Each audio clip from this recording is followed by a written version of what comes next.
Hi, everyone. I'm Kate Callot, and I manage the developer relations and ecosystem team within Arm's AI and machine learning group. And today, I'm really pleased to welcome you all to our first ever AIoT Developer Summit. You have to know that this event was born out of the collective efforts of all the developer relations team across our company, as we all had the desire to address this community that's doing something very special at the intersection of AI and IoT.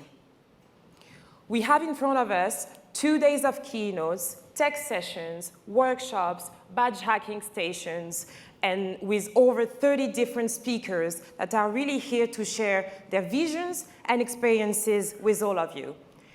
It's really an opportunity for all of us to celebrate. We've been really fortunate to have the full support of our company to produce and put together this event for all of you. And that includes our CEO, Simon Segars, who will be getting us started this morning. Again, we're really pleased to have you all here, and we hope you enjoy these 2 days with us. With no further ado, I'd like to introduce on the stage Simon Segars, our CEO.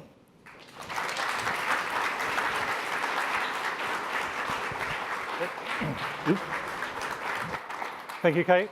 Good morning, everyone. Thank you so much for joining us today at this our inaugural AIoT Developer Summit. This is a great place for us to be having this event, the Computer History Museum. We're going to talk a bit this morning about how the past has influenced the future. This is a place that honors many computer scientists. If you were getting a cup of coffee out there, you may have noticed that on the wall there's this whole plaque of Computer History Museum Fellows. They have a fellowship program. And in 2012, the creators of the ARM architecture, Steve Ferber and Sophie Wilson, were honored, in fact, in this very room for the work that they'd done contributing to computer science, creating the ARM architecture, and for the work on the BBC Micro. So this is a really appropriate place for us to be, to think about how computing is developing and think about everyone here's role in the advancement of what it is that we do. So today we're going to be talking, over the next couple of days, we're going to be talking about the challenges of developing systems for the future that take advantage of the Internet of Things and of AI, two big trends that are going to affect the entire technology sector. And my presentation this morning, with a slightly intriguing title, but bear with me, is going to touch on some of these points. Now, this event is very much supposed to be hands-on, very technical, and ARM is a company full of technical people who like to be very hands-on and solve problems. Engineering, after all, is about the practical application of science, and as a company, we're full of people, about 6,500 people, who like rolling their sleeves up, getting on and doing things. People often say to me, oh, ARM's a hardware company, what do you guys know about software? Which I find slightly ironic because we don't actually make anything. We don't make hardware. And designing a microprocessor or any other form of IP is very much like writing software. And anyway, we're developing microprocessors, that is primarily what we do. Microprocessors, of course, run software. And as I learned very early on in my career, I was a CPU designer before I became CEO. I learned that a microprocessor is only as good as the compiler that produces code for it, and the whole system, a microprocessor, is in fact useless without software that's running on it. When I worked on those very early ARM CPUs, I spent a lot of time working on the debug hardware that's in there, and we were setting about solving this problem of how you debug code on a processor that's inside a chip where you can't get to any of the pins. How do you get the data out? And I remember spending many, many hours working with my colleagues to bring up the debugger so that people who were then ultimately writing software could get access to their code. They could step through the code and see what was happening, despite the fact the processor was hidden inside this chip on a board somewhere that might even be a long way away.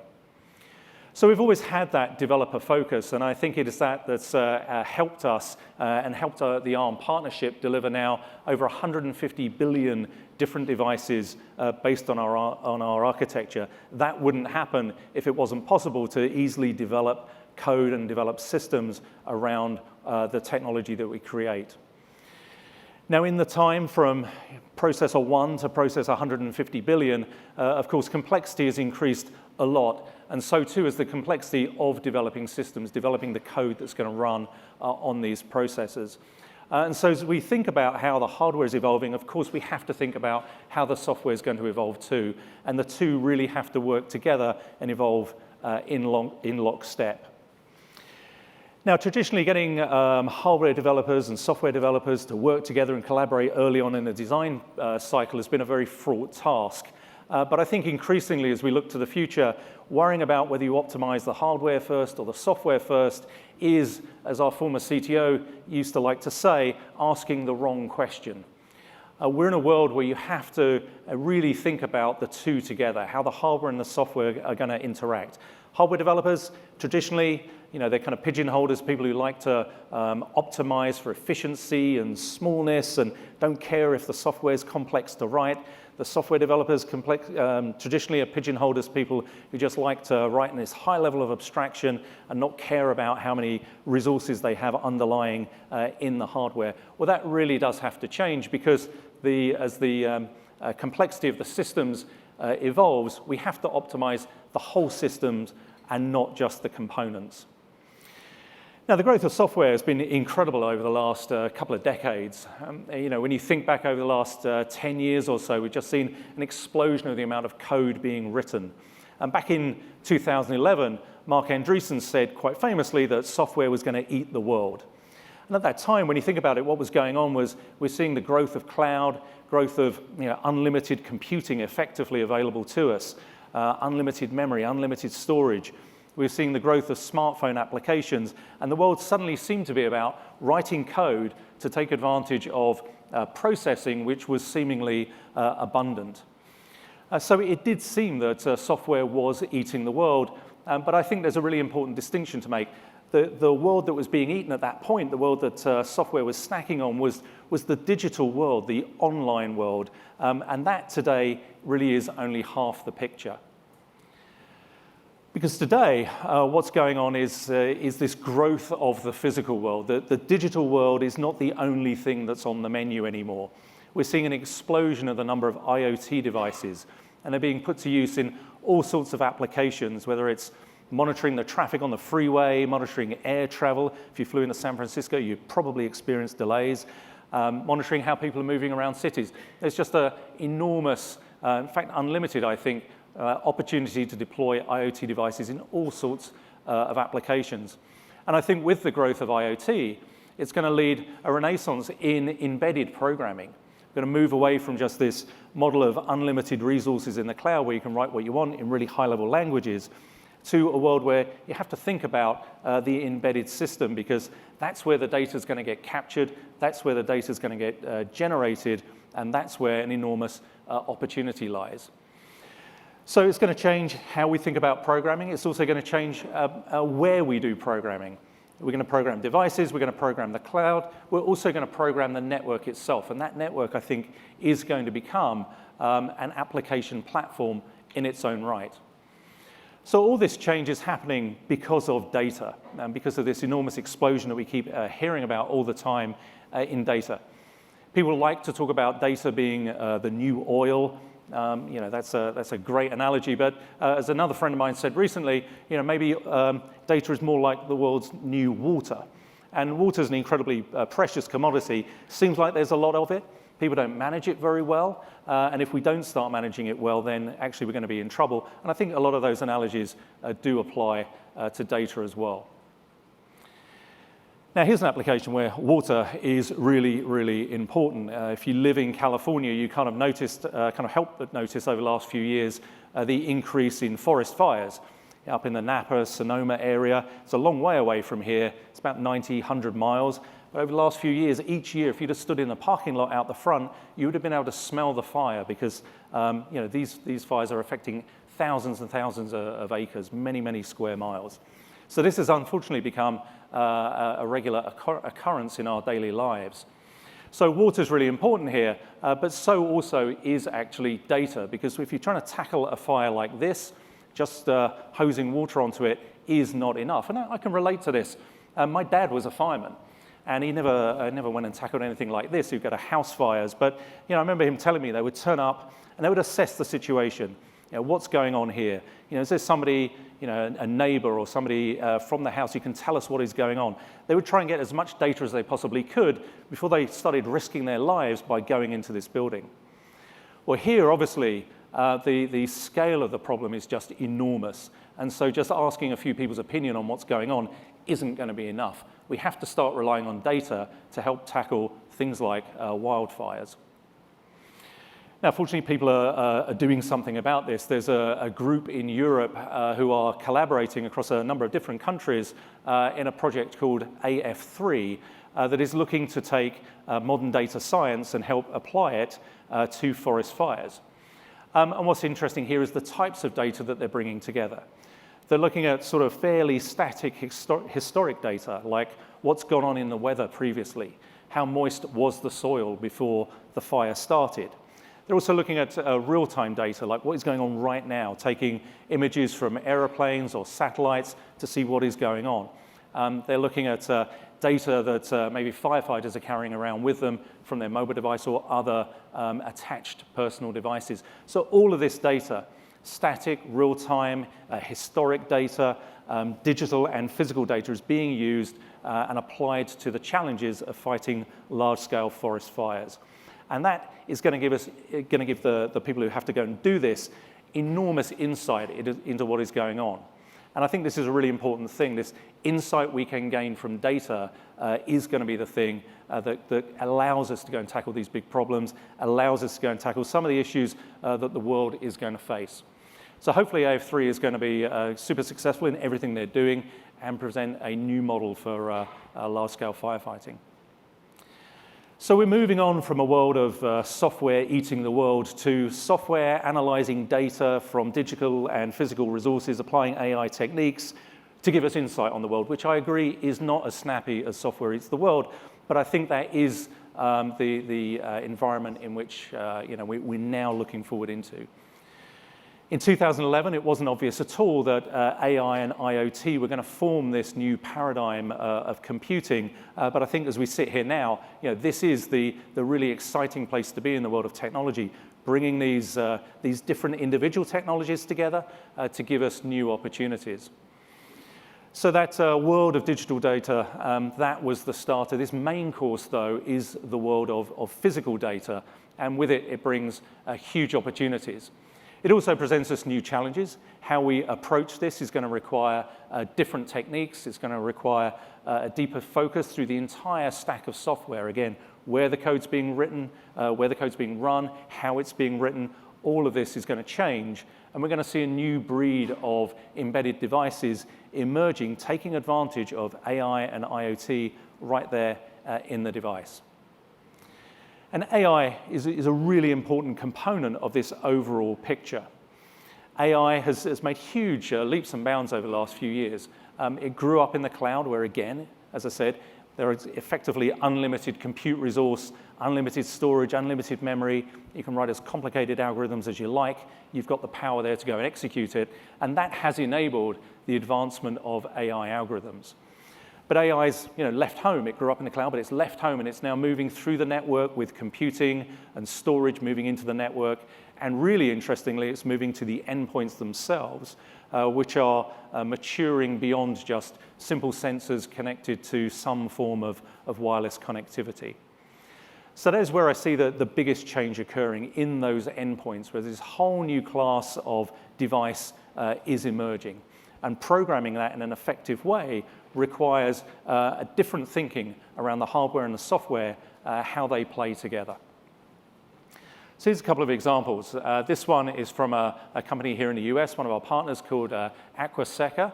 And what they're doing is looking at using local sensors to detect leaks in water pipes. And that's important if you don't want your basement flooded. But one of the applications they're looking into here is where water leaks, stagnant water, can create health hazards in places like hospitals or care homes. Now, the first application, or the first version of this system that they built was very much a sensor with some wireless connectivity. They used a Bluetooth connection to a hub, and the sensor just sensed what was going on in the pipe, broadcast everything into the cloud, where software running in the cloud analyzed it and worked out what was going on. It works, but it's very power inefficient because you have to run the radio the whole time. And you're transporting all that data through the internet to the cloud where, again, it's very power inefficient to run these algorithms. So the second generation is much smarter. They've used a more sophisticated processor down on the endpoint where they're running machine learning algorithms on the DSP. It's a Cortex-M4. And this has radically improved the energy efficiency of the system that they've built. So now they can process the data locally, they can work out when there's an issue, and only then turn on the radio and start broadcasting data up into the cloud where then something can happen.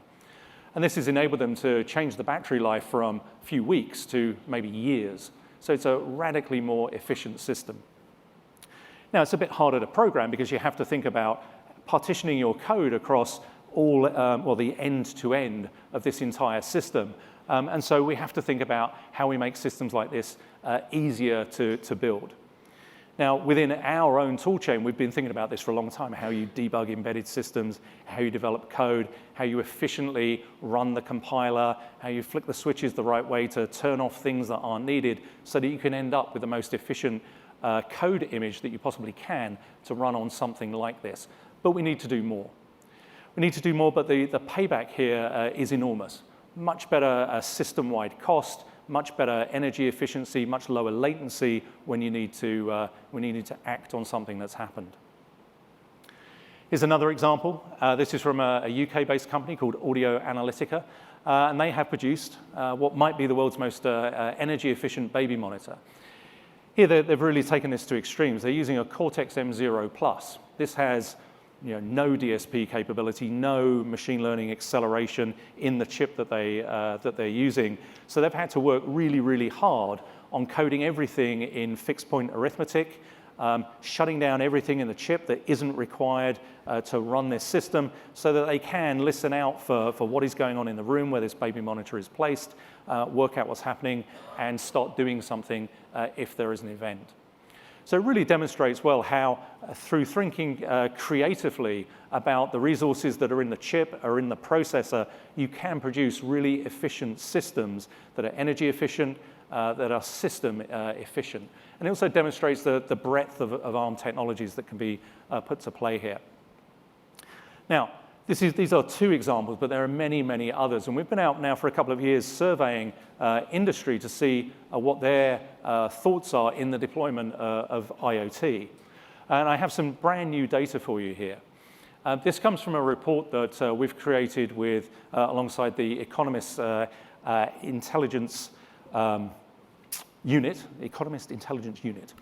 It's a report that we've now run for over a period of 6 years. We've done it every 3 years. We started in 2013, where we went out to a whole bunch of industries, a whole bunch of different companies, and surveyed their thoughts on the deployment of IoT. So this is the third version of our report. We'll actually publish it next year. You'll be able to download it, or let us know if you want to get a copy. We can send it to you.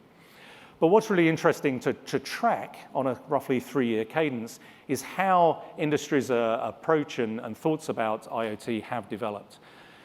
In this report, we went out and spoke to 800 different companies across a wide range of different sectors, from industrial control, pharmaceuticals, the auto industry, all sorts of different companies. And we can see, back in 2013, about 17% of companies were thinking about seriously deploying IoT. When we looked in 2007, in the 17 report, we could see that people were really struggling with skills knowledge, worrying about security, all sorts of issues were getting in the way. What it seems now is that those issues are being solved. And we now see about 45% of companies are either deploying or soon to be deploying IoT solutions. That's a big change over that period of time. And further, we see that next year, 2020, is really going to be a tipping point where more than half the companies that were surveyed are expecting to roll out IoT implementations. And these are examples where they're using IoT in kind of external product and service. There's also many, many more applications where IoT is being used internally within companies to help them be more efficient, help them manage their supply chains or their manufacturing. So big changes going on. And back to the point about AI, that it really is a key technology in the overall deployment of IoT. Over 80% of the companies that we surveyed here are expecting that AI is going to be a large part of how they utilize these technologies, how they gain efficiencies, how they deliver better products and services to their customers. So there is a big opportunity here. As I said, we'll be publishing this report next year. We'll make it available, but we wanted to give a sneak peek of this today to really show the magnitude of the opportunity that's ahead of us. So I really think that this combination of AI and IoT is going to be the enabler of data consumption. We've got all this data, we're capable of generating it. It's how you get insight from that that matters. And our mission within ARM is to give you the technology that you need to bring these products to fruition, to make it a reality in using the benefits that all these technologies are going to bring. Whether it's tiny cores, edge processors up in the cloud, we're going to be investing in that roadmap of hardware and in parallel investing with our ecosystem to bring the software tools and development environments that you need to solve system-wide problems to bring these applications to life. So we're going to continue to invest in that. We have already over 1,000 engineers in ARM working on software. Could be open source operating system optimizations, could be device drivers, graphics drivers, AI libraries. For seemingly a hardware company, we've got a lot of people working on software, and that's going to continue to be the case. We're going to continue to invest in our hardware roadmap, obviously, but invest in our software roadmap, our software ecosystem with equal vigor. And I think that's really important because I really believe we're at a moment in time, a moment in history, where this combination of AI, IoT, and when you throw 5G into the mix to simplify the connectivity, these technologies together are going to unleash a new wave of computing, this fifth wave of computing that I like to call it.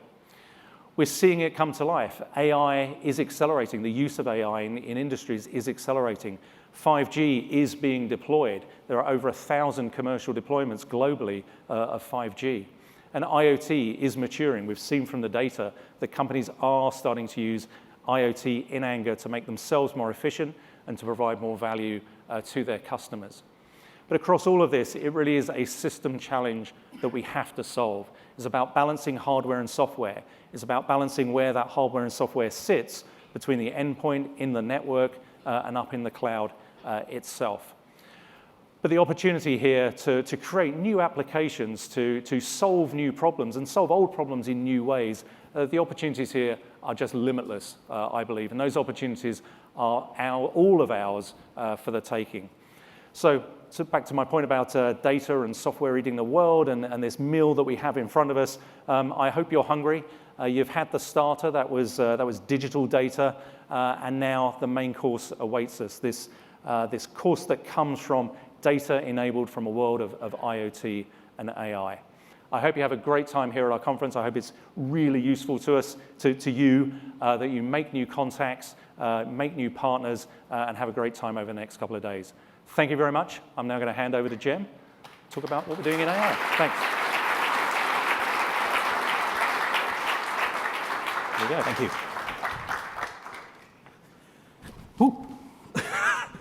Thank you very much. Good morning, everybody. My name's Jem, and I'm an engineer. It says general manager in my job title these days, but I was once a developer. Whilst I promise you I'm not going to do the Steve Ballmer developer dance up here today, trust me, development is in my blood. Now, I started work at ARM when mobile was already huge, but before the smartphone revolution. And so, of course, I got lucky. My career has spanned really an incredible revolution. As computing, we added massive amounts of compute power, allied with rich visual experiences, and we got the smartphone revolution. Standing here today, I can't help but think, actually, all of you are even luckier, because I think how much is going to happen after what has really been a decade of relative stability.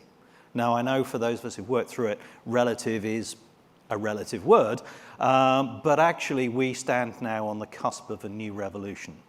And compared to this one, actually mobile was just a warm-up act. The heart of the mobile revolution was about putting incredible amounts of computing capability and intelligence and connectivity in everybody's pocket. It's a pretty amazing thing. The AIoT revolution is about putting intelligence and all of that computing power and connectivity everywhere. And when I say everywhere, I really mean everywhere. We are expecting over 1 trillion connected devices doing everything from speech recognition, through surgery, through logistics, security, you name it, we're doing it. The most impactful change to come out of AI was not the ability to play chess or Go or solve complex logistical problems. What was really impactful is the ability to give computers the tools to interact with the real world through vision, through voice, through vibration, and sensing touch. And of course, until recently, AI was restricted really to the data center, which is kind of ironic because the real world is not in the data center. The real world is where all of the IoT devices reside. And that's why AI is moving out into those endpoint devices. The Internet of Things and the AIoT going into those Internet of Things represents really, we believe, one of the most significant shifts in computing for over a generation, possibly a lifetime. Today, we're just at the very beginning. Arm's partners, who are doing all of the things you see represented here, are working on these use cases, but with today's technology. Technology that was designed really for running different code, not specifically machine learning code. And so with the changes and the technologies that we are bringing to optimize the execution of those machine learning workloads, we're going to see incredible successes, but much, much more still to come as we produce those optimized processors, the optimized software, the tools, the libraries, everything developers need to be able to be part of that big rollout. And one of the things the years of experience of living through these changes has taught me is that the most amazing devices, the most amazing use cases, the change that we see from all of these use cases hasn't even been imagined yet. Is it one of these use cases? Maybe. We don't know. I suspect we'll all be surprised at what we see. Now, I've talked about a revolution and step change in capabilities. And whenever anyone tells me that the world is about to change, I like to ask them not why, but why now? And I find the answer to that question is often very useful to me in trying to work out whether I'm just being subjected to marketing or whether there's some reality behind it. And so why I'm saying this change is about to happen now is that the computing capabilities that we are providing into the AIoT endpoint devices is about to take a real step change in performance, in efficiency. If you look at this example here, we're looking at just the performance of our Cortex-M CPUs, taking a massive step up in performance. And as a consequence of this, that massive increase in ML performance, we're seeing a growing community of developers targeting ML on Cortex-M class devices. At a workshop at CVPR earlier this year, there was a competition to design neural networks to detect if a face was in a picture, yada, yada, yada. And I can hear you thinking, yeah, solve problem. But what they actually did was they tried to solve that with neural networks in the smallest possible compute, power, memory bandwidth environment. And the results were extremely successful. And what we are now seeing is capabilities that were previously expected to be either cloud-only or highly rich AIoT devices are now coming into the very base devices, the one that Simon talked about running on a Cortex-M0+. So with that in mind, when I tell you that with the Helium architecture changes, the architectural extensions that are coming to the Cortex-M architecture are not going to be producing just a 2x or a 4x uplift, but a 15x uplift in ML performance. This is coming to devices near you, and perhaps you'll see what I mean when I talk about a real step change in this ML capability. So, as you'd expect from ARM, we've got the hardware covered. But one of the things Arm's learned by guiding its ecosystem through the past decades of growth is that computing hardware is absolutely necessary. We take that terribly seriously. We invest a lot in producing that. It's necessary, but it's not sufficient. What's really driving this revolution is the software. And so just as an example of that, here's a diagram representing the open platform, all open source, open governance, the stack that Arm, together with our partners in Linaro, are building to connect the worlds of the app developer up the top, where a lot of you guys are, with the hardware at the bottom that our silicon partners are producing. And for Cortex-M devices, we've released our open source SimSysNN to unlock the neural network performance on Cortex-M devices. That's already adding improvements of about 4x or 5x improvement in efficiency through optimized code. But also, an interesting aspect of machine learning on these endpoint devices is that there's an opportunity for a deployment phase, quite different to the normal way of developing code for these devices, and which the models, the neural network models, are retrained for deployment on these devices. And that process can greatly reduce the model size, the compute and bandwidth requirements, with only a minor impact on accuracy. And so what we've done here is just showing you an example of some recent work we've done. We showed a 10x reduction in model size for Inception v3, while only having a 1% drop in accuracy.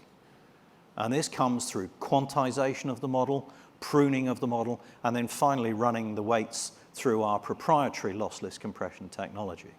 So in addition to the hardware, in addition to the optimized software, we're also producing these tools to enable you to deploy what was previously seen as high-end or perhaps cloud-only devices right onto entry-level AIoT devices.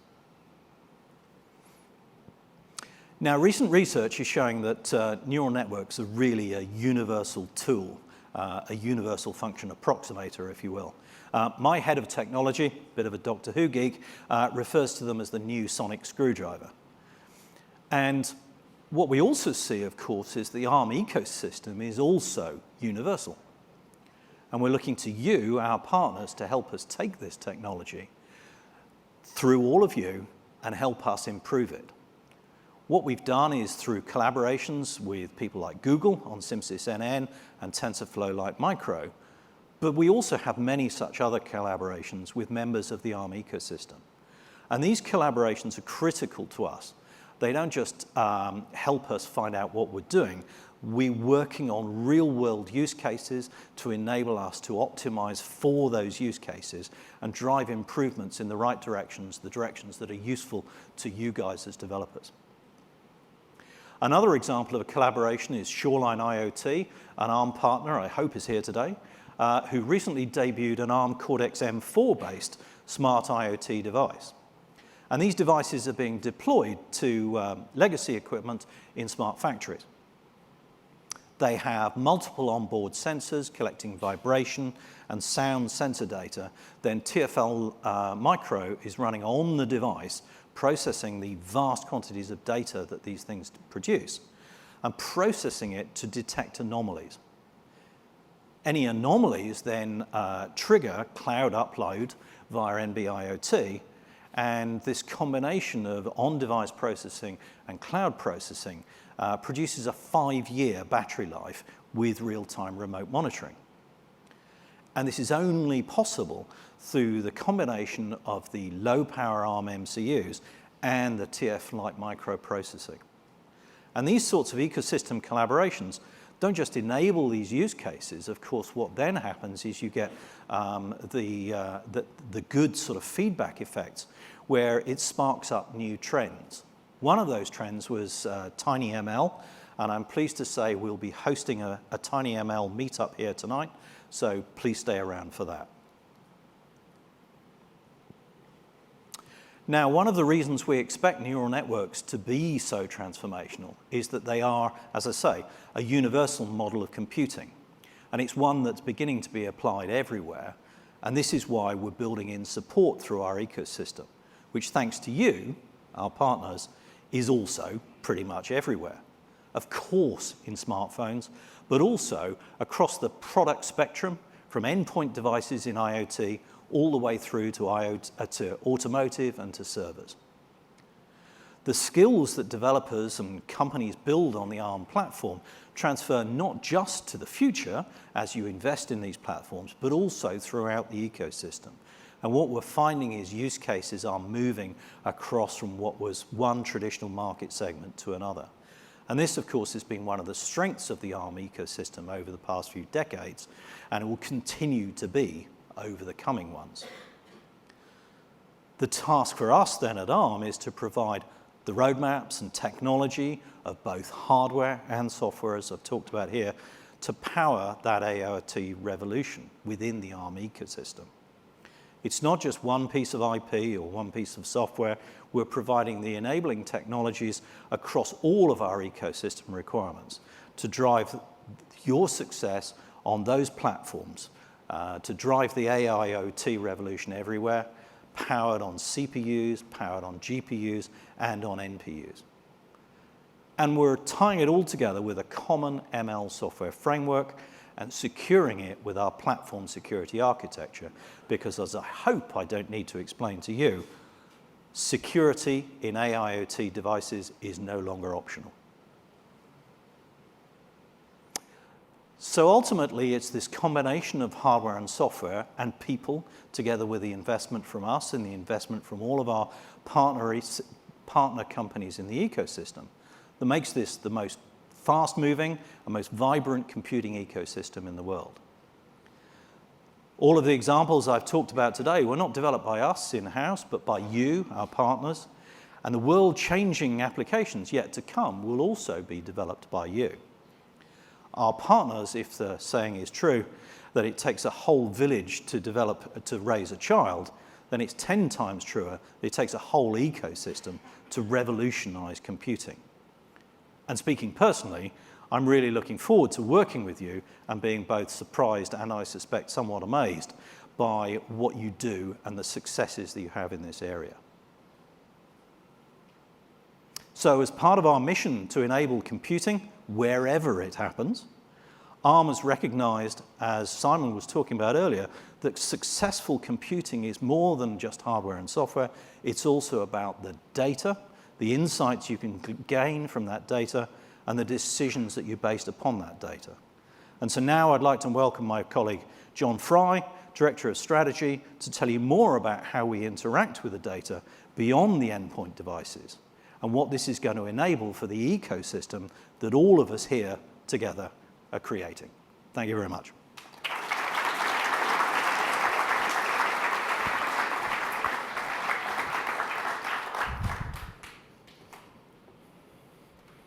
Thank you, Jem. So hello, everybody. My name is John. Today, I want to share with you what we've been doing over the last few years in the IoT Services Group in ARM as part of the Pelion Products Group. So I'd imagine that most of you may think of ARM as a processor and a chip IP company. But over the last 2 years, we've been working to bring to life the underlying technologies and capabilities that enable the types of use cases that Jem and Simon talked about. And Jem also shared with you what we've been doing for machine learning at the device endpoint. And so what I want to do today is show you the types of services and capabilities that you as developers can use to build end-to-end device, data, and machine learning-based systems. So I'm going to dig a bit deeper into the technology fundamentals. So as already mentioned, over the next 10 years, the fastest growing source of data is coming from devices that sense and sample and interact with the physical world. And we see trillions of devices being forecast. And for me, I would articulate this as marking the beginning of the virtualization of the world around us. But what does that kind of mean for developers? Well, I think that means that the systems we will be building won't be located in one place, e.g. just located in the cloud, but they will span remote devices, far out on the edge itself, into the networks, as well as being located in the centralized cloud data centers. And so what that means really is that ML practitioners, data scientists and engineers, software and system engineers will all have to come together to collaborate to build these end-to-end systems. And these systems will start with devices and things, as far out as you can reach from the cloud. These things will sense and sample data about the physical world around us, and then we have to move that data across wireless networks. And in many cases, these devices and networks will be part of a larger edge computing topology. Then eventually, all of that data we have to get into the cloud and persist and manage it. And all of this is happening for the simple purpose of just driving more and more applied machine learning. And this leads to an increased reliance on machine learning for autonomy in systems, for operational efficiency, and for new insights into our customers, into our customers' businesses. And to do this to its full potential, we need to be able to locate the ML in the optimal place to best perform its task. And increasingly, that's turning out to be devices and things and the edge network itself.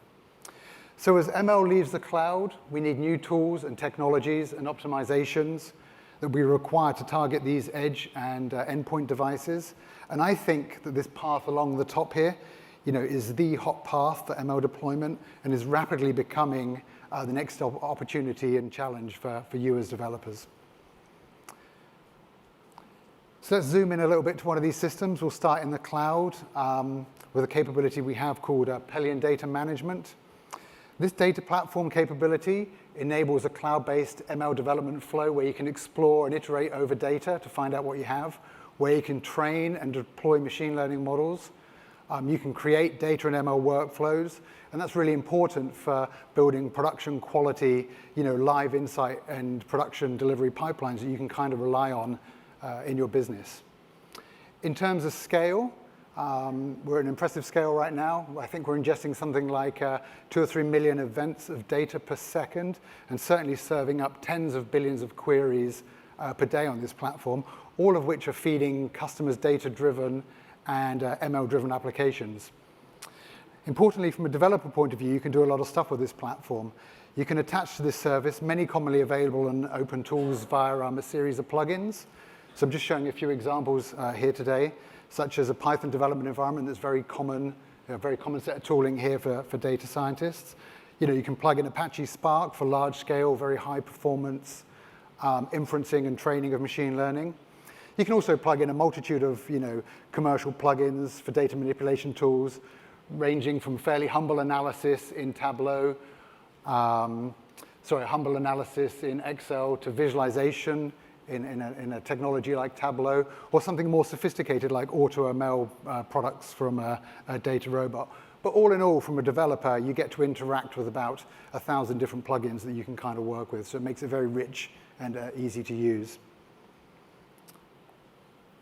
So moving out from the cloud now into the middle, moving out to the edge, we're seeing some staggering numbers here, starting to see forecasts of, inverted commas, AI-ready edge platforms that we're measuring in billions of units over the next 5 years. And all of these are potential targets for localized data processing and machine learning models. So in this space, we have Pelion connectivity and Pelion Edge. These services allow you to create connected and manageable compute topologies that sit between the endpoint devices and the cloud, so right in the middle. And this enables AI-ready platforms that then become accessible and reliable computers that you as developers can then target. So on these accessible platforms, once you can reach them, you can start to use open source technologies like FluentD and FluentBit, just as a couple of examples. The team at ARM are authors of these or custodians of these open source technologies. But these allow developers to easily build localized filters, parsers, perform general operations that act upon flows of data. So for example, you may want to filter and reject events locally, so FluentD and FluentBit will help you do that. You may choose in your systems design to aggregate and buffer and combine data before you forward it onto the cloud. That may be a choice you want to make. You could even, if you wanted to, forward data to localized containerized ML, or even to another edge node that may, perchance, have more relevant or more advanced ML capabilities. And then for even more complex edge problems, we're working with our partner SwimAI. I believe they're here somewhere today, so please check them out. But SwimAI allows developers to build fully distributed data and ML applications over very complex device, edge, and full span topologies. So generally in this space, starting to see that as systems become more dynamic in nature and more complex, we expect to see technologies like Pelion Edge, Swim AI, Fluent D become a lot more commonplace. So as developers, I would suggest that you just head to GitHub, download these SDKs, and play around with them and see what you can do.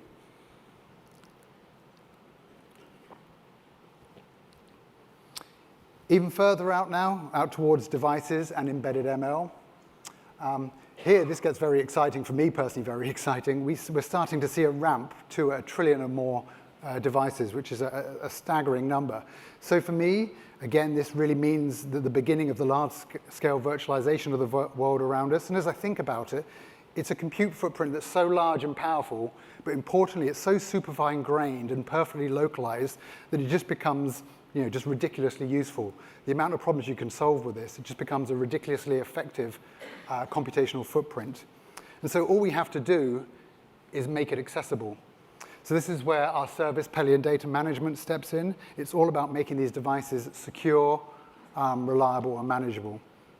So in terms of ML development, I would say that having a managed device is actually a vital ingredient to ML development. Why is that? Well, first, because we have to ensure that the devices that we depend on to give us the data to create the machine learning are sensing and sampling and transmitting that data in a highly secure fashion. The output from your machine learning will only be as good as how much you can trust the data. And then secondly, and sometimes I feel a bit overlooked, is once the ML development has occurred, you need to be able to, and yields a model, you need to be able to deploy that model somehow. So through our software update mechanism, through our control plane interfaces, we can reach back out and deploy machine learning models to those devices. So it kind of closed the loop. That's only a part of the story. I just wanted to refer back to one of Jem's slides up here on the top right. We require a software stack that creates optimized models for endpoint devices. It's a full stack approach with an optimization layer, very specific to doing ML on tiny devices. And this is a really hard problem. And so we're tackling this to make sure that you as developers can simply just fit more ML into more types of devices.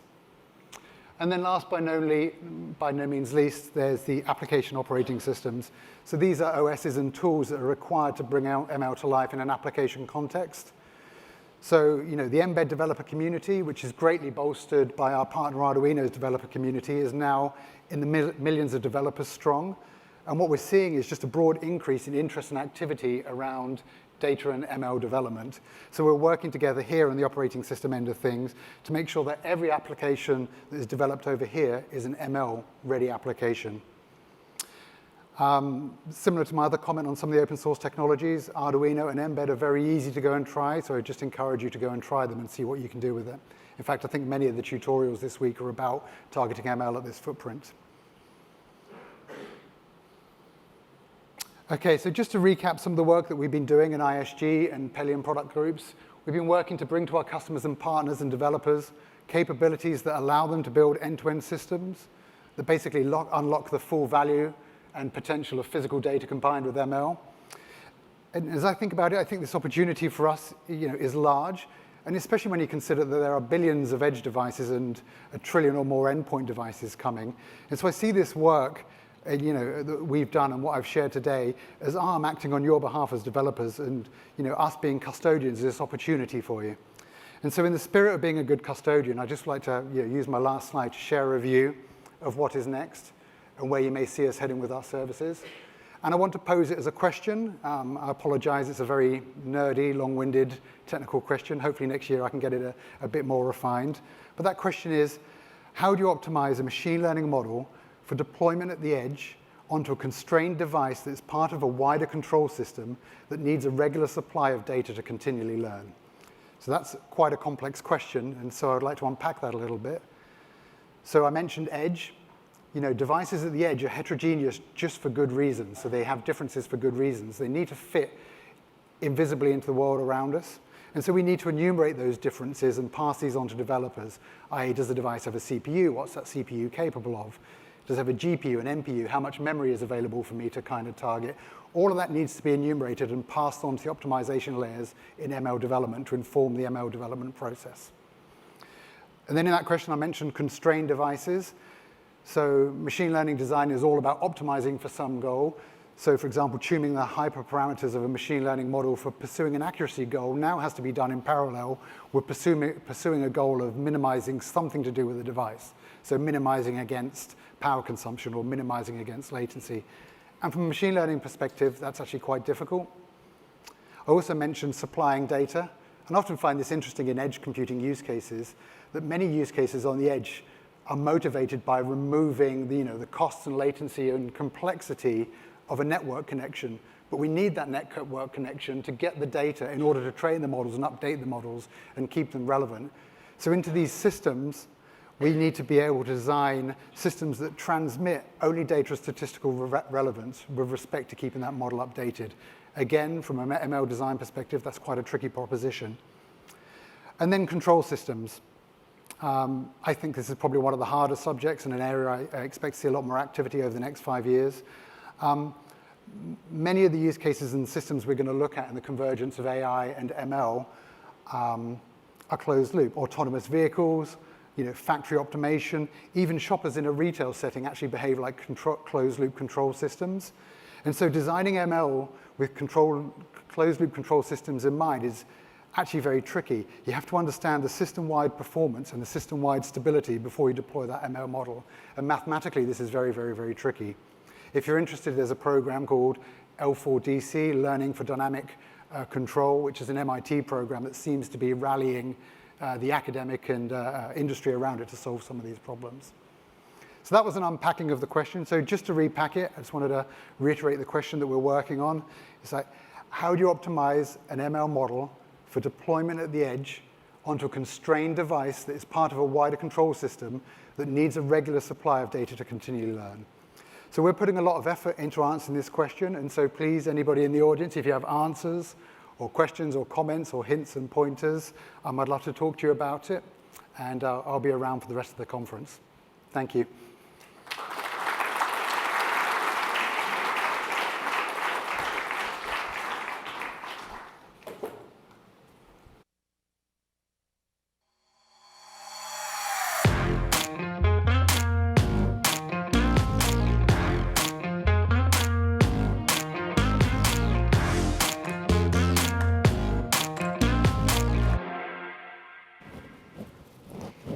So you've now heard from Jem how we're enabling you to drive this AIoT revolution at the endpoint, and from John how we are trying to help you manage data from devices to the cloud and back again.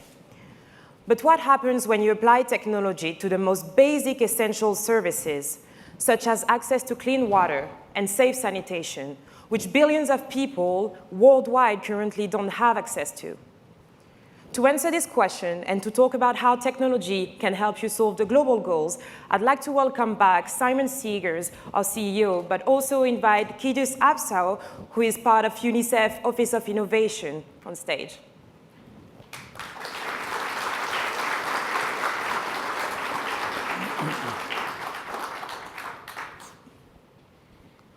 Hey, Simon. Hey, how are you? Great. Kidus, thanks for joining us. So I'm sure everybody's heard of UNICEF, but perhaps not the UNICEF Innovation Lab where you work. So perhaps you could just take a moment to explain what it is you do. Sure. So UNICEF is a UN agency that focuses on children.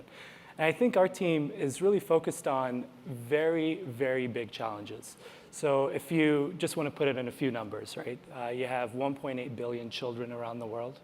But you're going to be having about 75% of them living in cities in the next 30 years. How we're going to be challenging ourselves and being able to address some of the basic needs of those children is going to be very difficult. But then you compound that with having 65% of current primary school students being in job types that don't even exist yet when they're out of school. What does that mean when it comes to how we're going to be equipping them with the right skills? How are we going to be giving them decent jobs in the future? Very, very difficult questions. But then there's the very difficult challenge that you probably know, UNICEF for on TV, which is emergencies, humanitarian situations. UNICEF addresses about 300 emergencies a year. So imagine as a firefighter, all you're doing is turning from one building to another, not really having the time to ask those questions that you were mentioning earlier. So our team in innovation says, okay, these are really big, difficult challenges, but we also have this really big opportunity that the tech world has actually brought. The future is very different than what it used to look like 70 years ago when UNICEF was established. So is there a bridge that we can build between the tech world and these very, very big challenges that UNICEF is addressing? And that's what we work on, and that's what we've been doing for about 10 years now. Excellent, excellent. So we were supposed to have some slides that go along with this. So oh, there we go. There you go. Excellent. So for us, the partnership with UNICEF, which goes back about 6 years now, really important because we were thinking about how technology could help address some of the challenges that you are facing, and so our partnership felt really quite natural from that. So that partnership's been going a while. Can you tell the audience anything about where you see that having been successful and some of the outputs from it? Absolutely. So UNICEF and ARM have been working together for over 5 years now. And we've done a lot of things together. But if we were going to bucket it into 3 areas, the first one is around how we discover the role that tech could play in some of those big challenges that we were talking about. So for example, we did a lot of really important work around the role of tech and urbanization. We came up with several what we call tech bets that the industry could take in addressing very basic issues such as water and sanitation and providing quality access to water in slum areas, or how we could actually make ambulatory care very efficient. And what that has actually brought to us now is a really big movement called Generation Unlimited, and how some of the work that we've done together can actually be implemented at large scale. But then we're also acting on things that we believe in and that we actually want to drive a stake on. For example, when I started at UNICEF, I was working on a product called Rapid Pro, which is a open source communication platform so that we can efficiently reach people in very difficult to reach places. Through the work that we were doing, we said we believe in this work, we're going to invest in this platform. And just to give you a very clear impact on what that investment has brought, in Indonesia alone, we were able to use this to manage the immunization of over 30 million children. So just think about that for a second. We were able to take very, very small investments and drive really big impact. And now where we are today is we're putting more stakes in country offices that we work in, whether that be in Indonesia, Malawi, or even Brazil. And we want to continue doing that. But all of this really doesn't matter if we are not able to involve people like you. So we are really focused on how we inspire the tech community, whether that be big companies or even individual developers. I started my first job just right down the road here in Amphitheater Parkway at Google. And I remember I was doing a lot of great work. I really enjoyed it. But I always needed purpose. I always wanted to do good. I wanted to see how that work that I was doing at my desk could translate into impacting humans' life. And I think we have a potential of doing that by not only talking about the work that we've done, but also exposing the potential that the tech industry can bring to this world. Yeah, that certainly matches completely with what we wanted to achieve out of the partnership, to marry what it was we did every day of the week in our company with things that were going to achieve results at scale. I mean, the kind of numbers you're talking about are not small here. It really is having an impact on people. So developing new solutions is a really important part of what your team is doing. What have you seen work well and not so well when it comes to engaging with developer communities? Yeah. So our team started, like I said, about 10 years ago. And you just have to think about, we're not a technology company. A lot of the people we work with are not from tech. But we were doing a lot of pilots. We were tinkering around a lot. But what we realized is if we don't ground ourselves to some very core principles around what we call digital development, we're going to really get lost in driving some of the impacts that we've done together. So we've worked with a consortium of other partners, both tech and non-tech, to come up with 9 principles for digital development. And I'm just going to point out 3 that I think highlight some of the failures that we've gone through, but also some of the important achievements we were able to drive. So thinking about designing for the user is very unique in our case. We work in every single part of the world. In every single country, you'll see UNICEF there. That means the context is always different. You can't take something that you're going to develop in Ethiopia and apply it directly in Argentina. It's very different context. So whenever we're building software, whenever we're collaborating on certain tech, we always have to take the person that we are developing it for in mind. So for example, we have a flagship program called Europort, where we use mobile communication to engage young people on different matters. And this is in over 60 countries.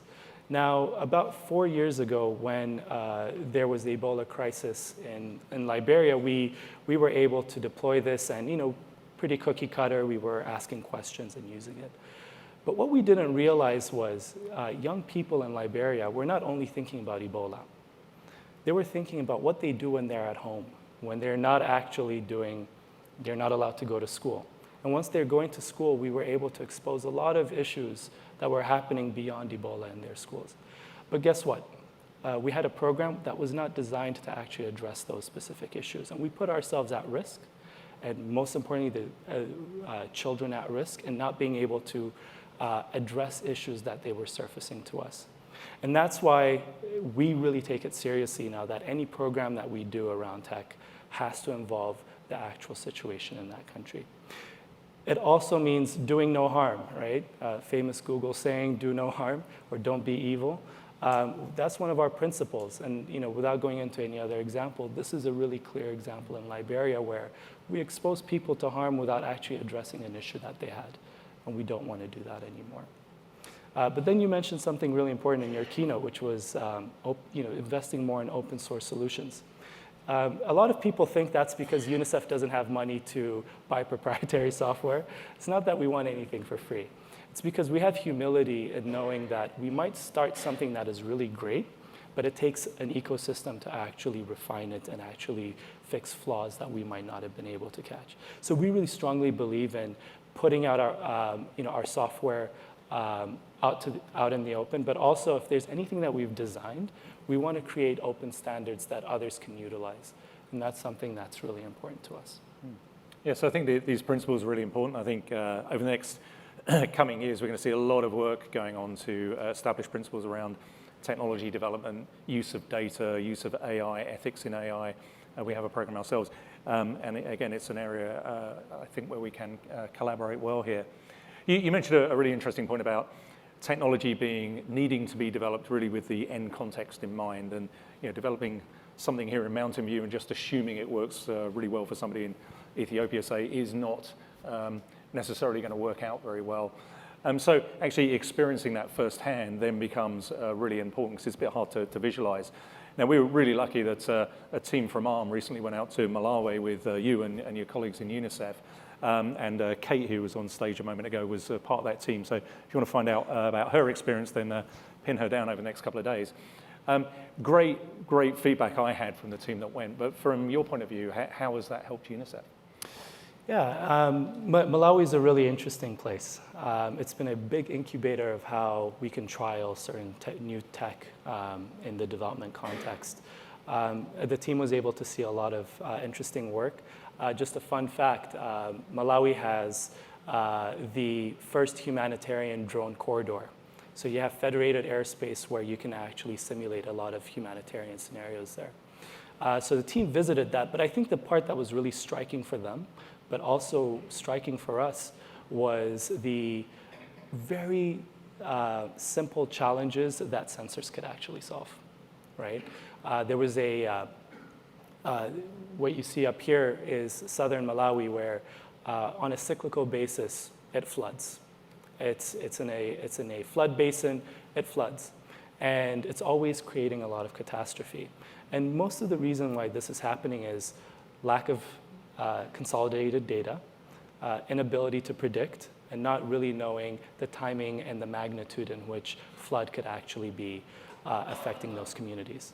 So we were actually able to huddle at the end of our field trip and really think through, in a very human-centered design way, what can ARM and UNICEF do to be able to use IoT, sensor tech, but also couple that with AI in predicting where floods are happening in Malawi, when they're going to be happening, the extent it could be happening, and where specifically we can be focusing our efforts on as UNICEF to tackle those problems before they happen.